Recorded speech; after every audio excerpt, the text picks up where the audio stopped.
letter arrived on paper. Not a digital signal, not a quantum-encoded frequency burst, not a holographic projection delivered through a council relay drone. Paper, actual paper, folded twice, sealed with a plain wax stamp, and hand-delivered by a council courier who looked deeply uncomfortable about the whole thing. Arda read it at her kitchen table before the rest of the building had woken up. Outside her window, the city moved slowly. A garbage truck groaned down the street. A dog barked twice and went quiet. Somewhere a child was already crying about something small and important.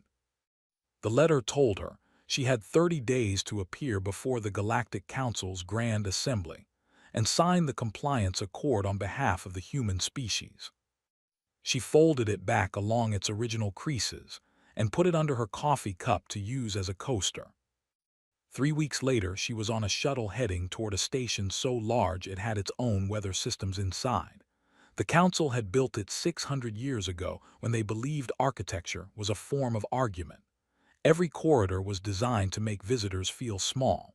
The ceilings were 40 meters high.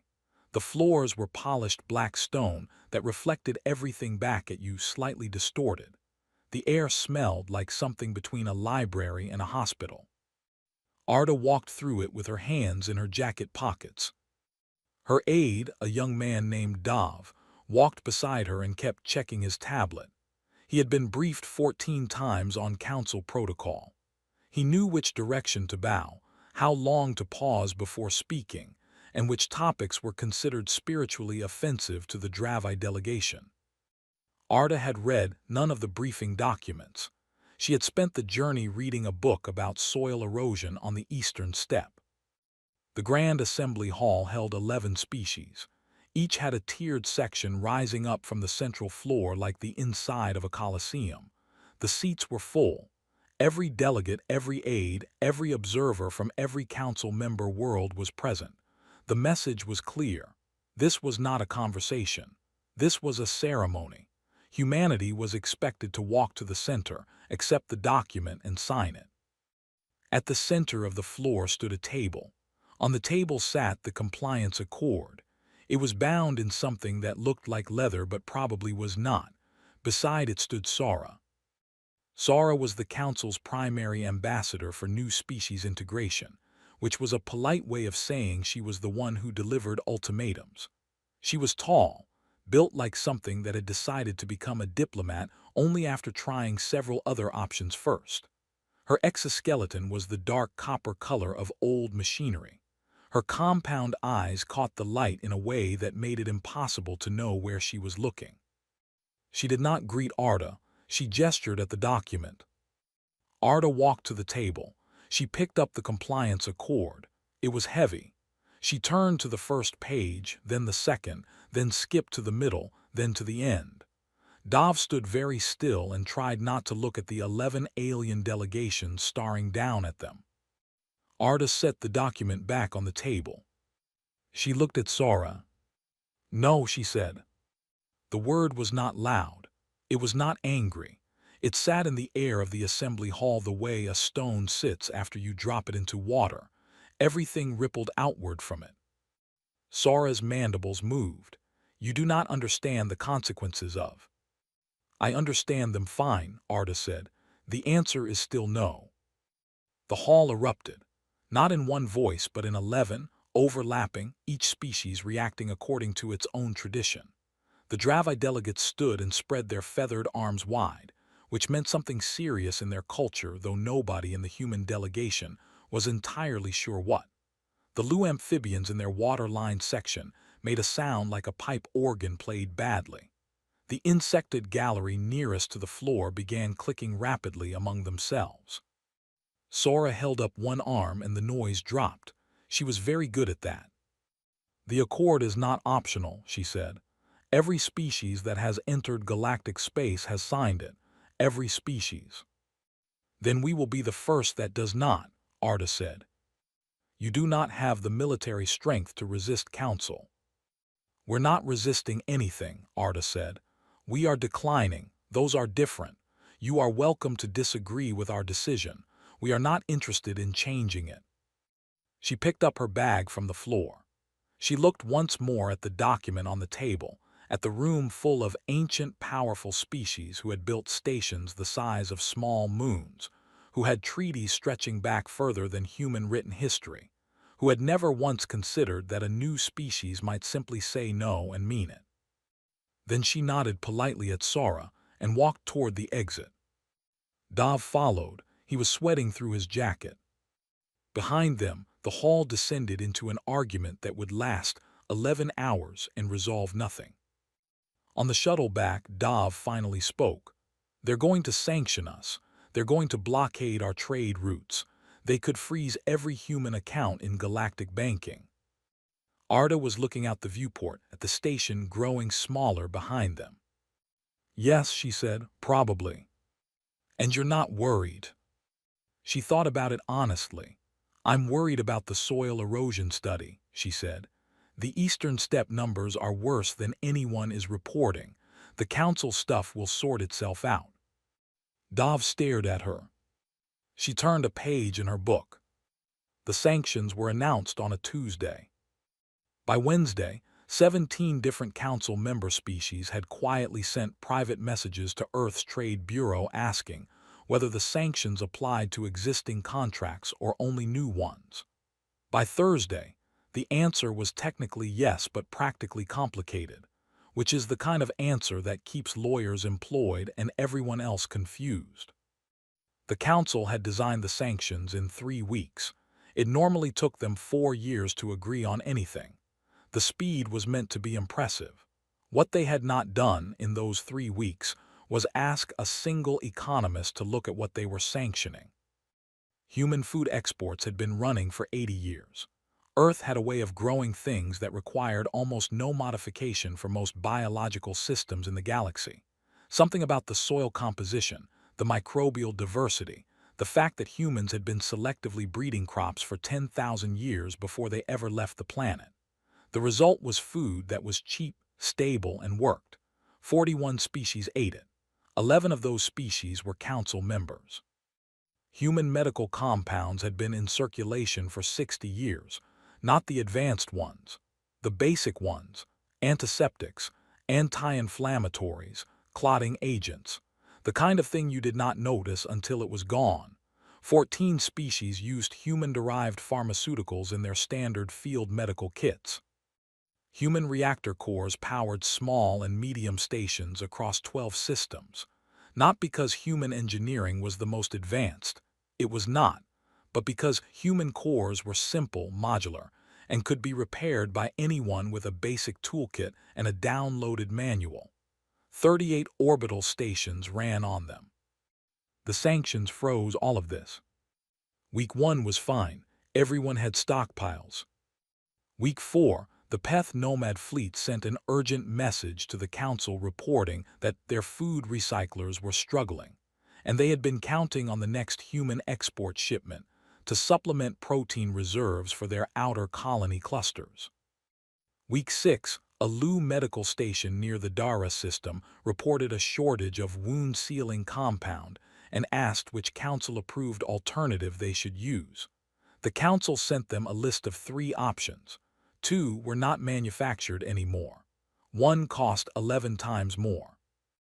Week 8, a mid-sized Dravai orbital station lost primary power when its human-built reactor core needed a replacement part, and the supply had been cut. They switched to backup. Backup lasted 9 days. Sora received a report on Week 9 that used the word crisis 14 times. She sent it back asking them to use a different word. They sent it back with the word emergency instead, 14 times. What the council had not accounted for was this: humans did not panic, they reorganized. Within a month of the sanctions, Earth's Trade Bureau had already mapped every affected route, every affected species, and every affected contract. They had not done this to look for loopholes. They had done it because Arda had asked a simple question to her trade team: which of these species actually needs what we provide, and are any of them not council members? The answer was interesting. Of the 41 species that ate human food exports regularly 18 were not council members. They were smaller civilizations, independent systems, species that had never been invited to sign anything, because the council had not considered them significant enough to bother with. Arda sent personal letters to all 18 of them. Not digital signals, not diplomatic frequency bursts, letters, on paper.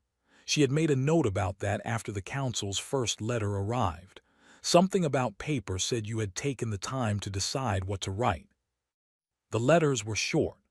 They explained that Earth was currently unable to fulfill existing export contracts due to political circumstances outside Earth's control, but that Earth remained committed to finding a solution and would like to speak directly if the receiving party was interested. 16 out of 18 wrote back within 2 weeks. The other 2 showed up in person. One of them was a small gray-furred species called the Os, who had 6 colony ships and a deep and practical interest in not starving. Their representative arrived at Earth's orbital station, looked around at the port facilities, and asked whether humans needed anything in return. Their ships were fast, faster than anything the Council operated on similar fuel consumption. They had been trying to sell transit contracts for years, but the Council's preferred shipping guilds had blocked them at every application. Arda met with the OS representative for 2 hours. At the end, she offered a food export deal and a transit partnership. The OS representative accepted both and said, with what translated as great dignity, that they had been waiting a long time for someone to ask. Back in the council chamber, Sora stood before the full assembly and reported that the sanctions were working. Trade numbers with Earth were down. There had been no contact from the human diplomatic mission requesting renegotiation. Voss, the reptilian elder who chaired the assembly from his raised seat, asked one question. Have humans contacted anyone else? There was a pause. We are monitoring that, Sora said. Voss looked at her with his old flat eyes. That is not the same as no. The assembly moved on, but Voss did not. After the session, he sat alone in the chamber for a long time, looking at the star map embedded in the floor, thinking about a species that had said no and then gone quiet and started writing letters. He had seen that pattern before, just never from a species this new. The fleet was Sora's idea, and everyone knew it. 22 warships, not enough to destroy anything significant but more than enough to make a point. The plan, as presented to the Council Assembly, was a show of presence. Park the fleet at the edge of human-claimed space, broadcast a formal demand for renegotiation on all standard frequencies, and wait. The assumption was that humans, seeing 22 armed vessels sitting at their doorstep, would make contact within 72 hours. The fleet departed. It took 11 days to reach the outer boundary of human space. What they found waiting for them was nothing. No ships, no defensive formation, no response on any channel, just the usual background hum of a busy star system going about its business, freighters moving between stations, mining operations on 2 asteroid belts, a passenger liner on a scheduled run between Earth's second colony and a way station near the border. The Dravai fleet commander, a heavily feathered veteran named Grawl who had run 14 of these presence operations and never once had to fire a weapon, sent the formal demand broadcast and waited. 72 hours passed. No response. He sent it again and waited another 48 hours. Still nothing. On day 6 of the standoff, a single human transmission came in. It was not from a government channel or a military frequency. It came from a personal comm unit registered to a human called Bren, listed in the registry as a station defense coordinator at the outer platform designated Waypoint 4. The message was audio only. A man's voice, relaxed, slightly muffled, as if he was talking from a comfortable distance away from his transmitter. This is Waypoint 4. We see you out there. No rush on our end. Take your time. That was the entire message. Grawl spent 40 minutes deciding how to respond to it. He sent back a formal reiteration of the Council's demands and a warning that continued noncompliance would be interpreted as hostile intent. The response came back in about 10 minutes. Understood, still no rush. Grawl requested advice from the Council. The Council sent a committee recommendation in 4 days, which was extremely fast by their standards. The recommendation said to maintain position and increase broadcast frequency. Meanwhile, on Waypoint 4, Bren was doing his job. His job, for the past 6 months, had been overseeing the construction of 3 new defense platforms around the outer station ring. The work had been scheduled long before the Council situation started. It was routine infrastructure. The platforms were not weapons-heavy by any military standard. They were detection and relay stations with hardened hulls and enough point defense to discourage pirates. But they were being built, and the construction crews were working double shifts. Every day Grawl sat with his fleet at the border, Bren's teams finished another section. Docking clamps, power routing, sensor arrays. The workers ate their meals in pressurized modules bolted to the half-finished frames and went back to welding. Nobody made speeches about it. It was just work that needed doing. On day 11, one of Graal's junior officers submitted a report. The report noted several things. It noted that no human military vessels had appeared. It noted that no hostile transmissions had been received. It also noted that since the fleet's arrival, the number of non-Council ships passing through human space had increased by about 30%. Small ships mostly. The fast gray ones registered to a species called the Os. Some Peth colony vessels. A few unregistered hulls that matched profiles from independent systems. The report concluded with a question that the junior officer had phrased very carefully, so it did not sound like what it was, which was, what exactly are we accomplishing here? Grawl did not answer the report. He sent another broadcast demanding renegotiation. Bren replied 9 hours later. We got your message, still doing fine over here, hope you are too. On day 13, a Dravai crew member on one of the smaller escort vessels filed a formal morale complaint. It was the first one Grawl had ever received in 14 operations. The complaint said, in the formal language required for such documents, that crew members were experiencing difficulty maintaining operational focus due to the unclear nature of the mission objective, and requested either engagement orders or return orders, as the current state of indefinite waiting was affecting psychological readiness. Grawl read it twice. Then he wrote engagement orders were not authorized and return orders had not been received, and that crew should focus on maintenance tasks during the standby period. 3 more morale complaints arrived within a week. The Council sent a message on day 19 asking for a status update. Grawl wrote, fleet remains in position.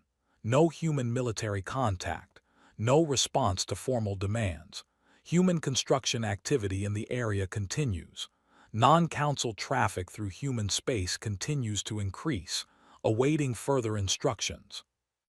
He sent it and then sat in his command chair and looked at the distant lights of Waypoint 4. 3 new structures had appeared around it since he arrived. They were not pointed at his fleet. They were not pointed at anything in particular. They were just there now, solid and lit up, full of people doing ordinary work. On day 20, a journalist from a Dravai independent news channel published a piece. The headline translated roughly as, our fleet has been sitting at the human border for 3 weeks and the humans have not noticed. The piece was not entirely accurate, but it spread fast. Bren read it on his personal tablet, laughed once, and went back to reviewing the sensor array installation schedule. Platform 2 was ahead of time. That was good. The thing about cracks is that they do not announce themselves. They start somewhere small and internal, in a place where the pressure has been building quietly for longer than anyone wanted to admit, and then one day something ordinary happens and the whole surface shifts. For the Council, The ordinary thing was a water shortage on a Lu colony called Desmar. Desmar was not an important colony. It had about 40,000 residents, a fishing industry, a modest trade port, and a desalination system that had been running on a human-built filtration core for 22 years. When the sanctions cut the supply of human replacement parts, the filtration core began to degrade. The Lu Colony Administration sent a request to the Council for an approved alternative. The Council took 6 weeks to respond. The response listed 2 alternatives, both of which cost more than Desmar's annual infrastructure budget and required installation by specialists who were not available in that system. The colony began rationing water. The Lu delegate to the council, an elder named Foss who had served for 30 years and never once raised his voice in the assembly chamber, raised his voice in the assembly chamber. He did not shout. He spoke very clearly and slowly, which was worse. He asked how a decision made in this hall by species who had never visited Desmar and could not find it on a map without help had resulted in 40,000 people rationing water. He asked which member of the council had reviewed the humanitarian impact of the sanctions before voting. He asked this question and waited. No one answered. Foss sat back down. He did not look angry anymore. He looked like someone who had already made a decision and was simply waiting for the right moment to act on it. 3 days later, the Peth representative, a nomadic elder named Wura, who conducted all her council business from her colony ship, which was perpetually docked in the station's outer bay, appeared at the door of Arda's cabin aboard a human transit vessel and knocked. Arda answered the door. She recognized Wura from the assembly. She stepped aside and let her in. Wura did not sit down. She stood in the middle of the room and said in flat, direct Peth, which the translator rendered with equal flatness, "We did not want the accord either. We signed it because we were told there was no other option. You told them there was another option. We want to know if it applies to us."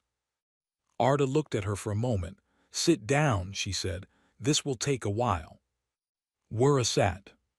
They talked for 4 hours. By the end, Foss of the Lu had joined them. By the following morning, a quiet insect-like delegate from the silicon-based owned species had sent a message asking if there was a meeting he should know about. There was. He joined it. None of them were defecting. None of them were announcing anything. They were just talking, asking questions, doing the thing that the council had spent decades training its members not to do, which was treat other species like they might have something useful to say. While this was happening, a young Lu journalist named Pilo was doing something different. Pilo worked for a small independent news service that the council had never bothered to suppress because it had never had enough viewers to bother with. She had been covering the water shortage on Desmar for 2 months. In doing so, she had pulled every public record she could find on the Compliance Accord's origins. What she found was not a peace treaty. It was not a framework for mutual development. It was a contract drafted by the 5 original council species, before any of the current 11 members had joined, designed to ensure that any new spacefaring species would enter the galactic economy in a position that made them dependent on council trade, council banking, and council military protection. The language was very careful. It never said control. It said integration. It never said dependency. It said alignment. But the numbers in the appendices said something simpler. Every species that signed the accord spent its first 50 years of galactic membership buying more from council suppliers than its own economy could afford, borrowing from council financial institutions to cover the gap, and repaying those loans by opening its resource sectors to council extraction rights. Every single one. Pilo broadcast the full report on a Tuesday. She did not have many viewers, but she had enough to start a chain. By Thursday, 3 larger outlets had picked up the documents. By the following week, the report had been translated into 41 languages and was being discussed on worlds that had signed the accord decades ago and had simply assumed the terms were normal because no one had ever shown them an alternative. In the council assembly, Sora demanded the broadcast be classified as hostile disinformation and suppressed. The vote to suppress it failed, not because the members who voted against it were brave, because enough of them were already angry about Desmar and the medical shortages and the failed reactor parts, and the vote gave them a safe small way to say so. Voss did not vote either way. He sat in his elevated chair and watched the tally and thought about Foss, who had served 30 years without raising his voice, and about Wura, who had been docked in the Outer Bay for 8 years and had never once been personally consulted about anything. After the session, he called in his senior aide and asked for a full list of all council members who had initiated any informal contact with the human diplomatic mission in the past 90 days. The aide brought the list. It was longer than Voss had expected. He read it twice. Then he asked his aide to find him a contact channel for Arda that did not route through the council's official communication system. His aide looked at him. "A personal one," Voss said. "Paper if possible." The letter from Voss arrived in a sealed physical envelope, delivered by an own courier, who handed it to Dov without a word, and left before Dov could think of what to ask. The letter was short. It gave a set of coordinates for a neutral station in unclaimed space, a date, and a time. It said, "Just you, no aides, no delegation, no record." At the bottom, in handwriting that looked like it had taken effort, it said, "I think we have both been patient enough." Arda showed the letter to Dov. He told her not to go. She told him she had already decided to go and was showing it to him out of courtesy. He asked what courtesy meant in this context. She said it meant she was telling him where she would be. The station the coordinates pointed to was operated by the OWN, the silicon-based species who had been quietly attending Arda's informal meetings for the past month. The OWN did not eat or drink in the biological sense and did not need atmosphere the way most species did, which made their stations genuinely neutral ground because everyone was equally uncomfortable on them. The air was technically breathable but thin. The temperature was kept at a level that was cold enough to make you think about it without being cold enough to matter. The lighting was white and even, without shadow. Arda arrived first. She found the meeting room, a small gray space with a round table and 2 chairs, and sat down and waited. Voss arrived 11 minutes later. He was larger in person than he appeared from a distance in the assembly. His gray-green scales had the worn look of old stone. He moved carefully, not slowly, in the way of someone whose joints had opinions about movement but whose will had stopped listening to them years ago. He sat across from Arda and looked at her with the flat measuring expression she had seen on his face in the assembly hall every time something unexpected happened. Neither of them spoke for a moment. Then Voss said, "You used paper." "You used paper first," Arda said. Something in his face shifted slightly, not quite a smile, an acknowledgement. He folded his hands on the table and said, "I want to understand something, not officially. I want to understand it personally. When you refused the accord, did you know what would happen, or were you making a choice without knowing the cost?" Arda thought about it. "Both," she said. "I knew there would be costs. I did not know exactly which ones, but the accord would have cost more." "How did you calculate that?" "I read it," she said, "the appendices especially." Voss was quiet for a moment. "Most species don't read the appendices." "I know." He looked at the table. "I wrote part of those appendices," he said. 110 years ago, I was a junior trade architect. I was told the terms were necessary for stability. I believed that." Arda did not say anything. She waited. "I have been managing what those terms created for 80 years, he said. "Every council session I attend, I am managing the consequence of a decision I helped make when I did not know enough to know better. The system does not work anymore. It has not worked for a long time. I have kept it from collapsing through." He paused and seemed to be choosing a word carefully. Through maintenance, not repair, maintenance. Why are you telling me this? Arda asked. Because you broke something that was already broken and everyone is treating it like a disaster, he said. And I want to know if you actually have something in mind, or if you simply said no and hoped for the best. Arda put both hands flat on the table. I have something in mind, she said. She talked for almost 2 hours. She did not use notes.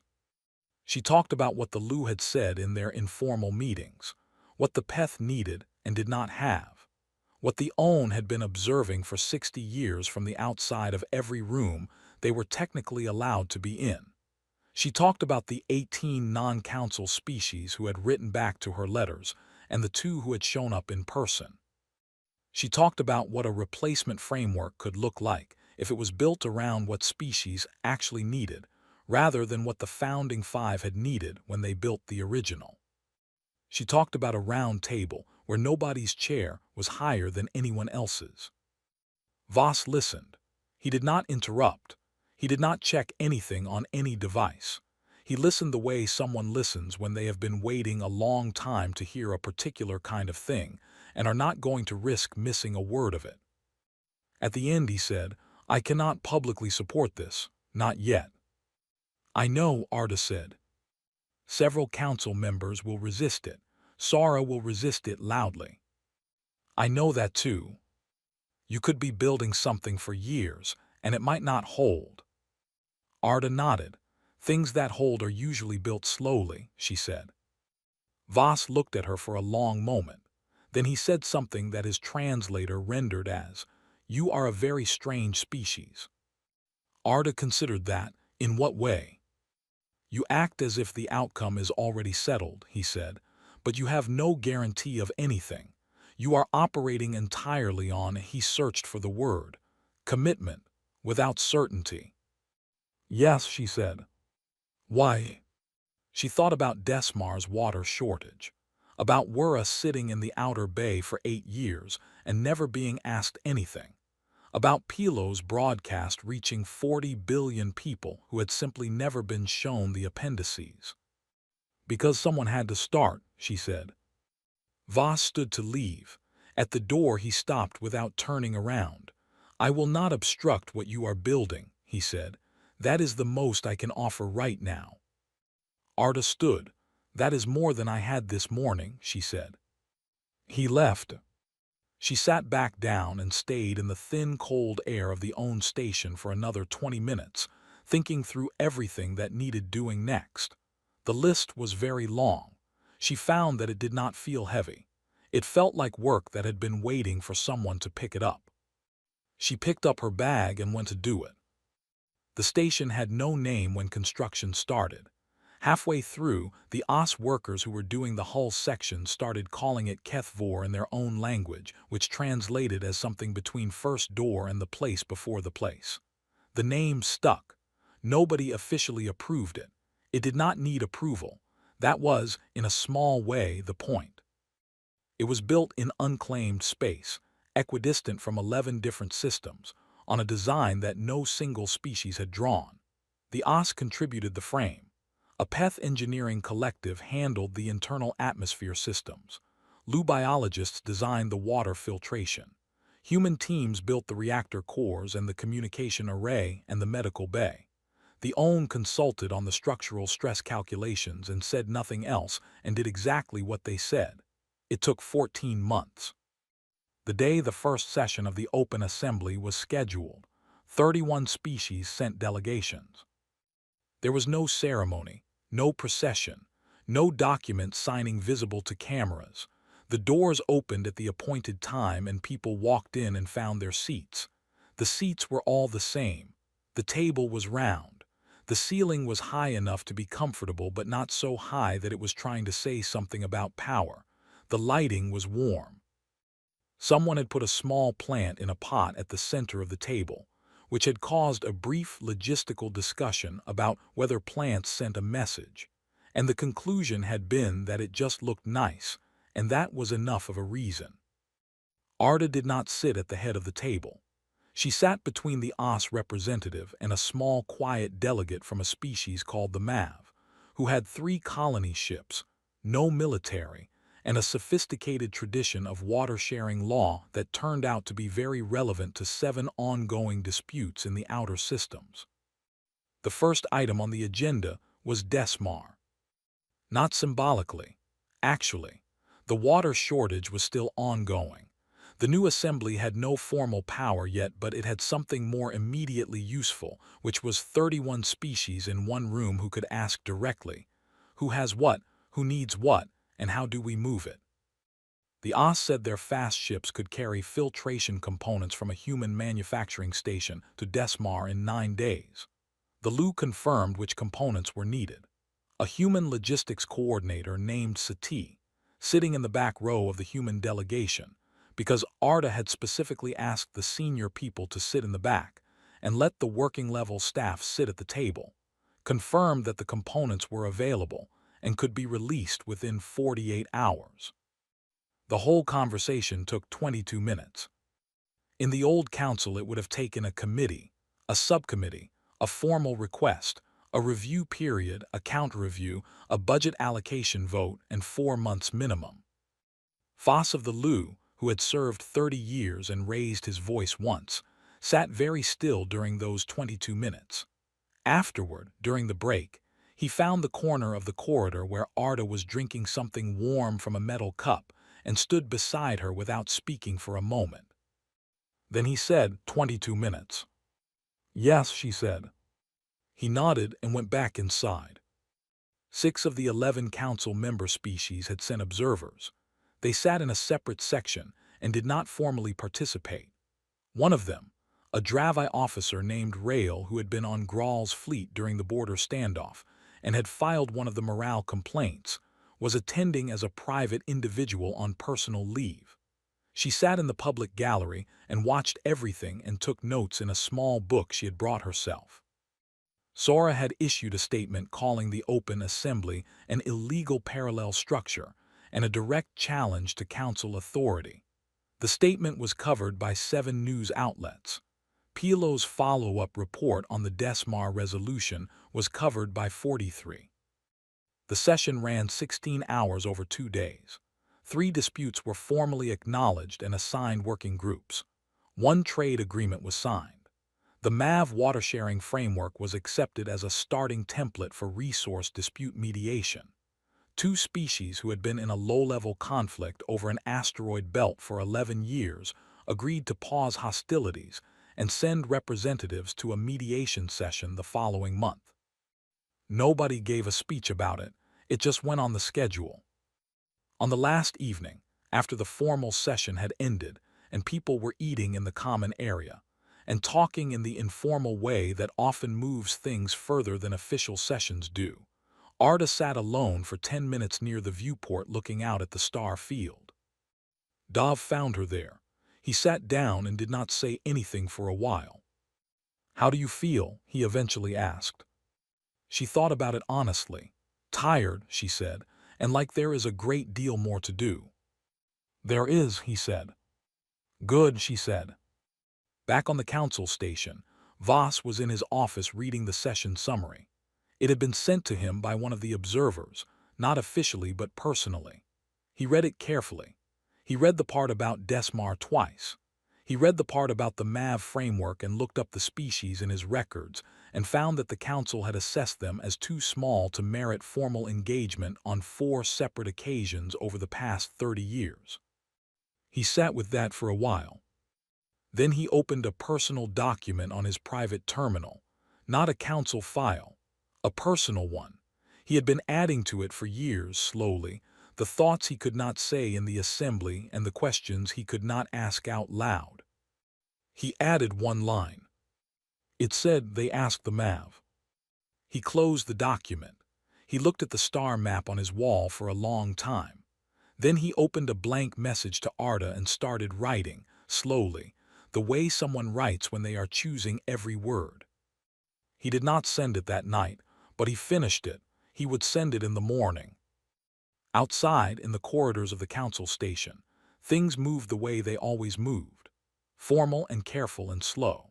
But somewhere in unclaimed space, a station with no official name was turning its lights on for the second day and setting out chairs that were all exactly the same height, and 31 species were walking back in to continue a conversation that had started when one tired older woman read the appendices and decided that no was a complete sentence. The galaxy did not change all at once. It changed the way most things change. One person asking a real question and someone else, finally, having the room to answer it.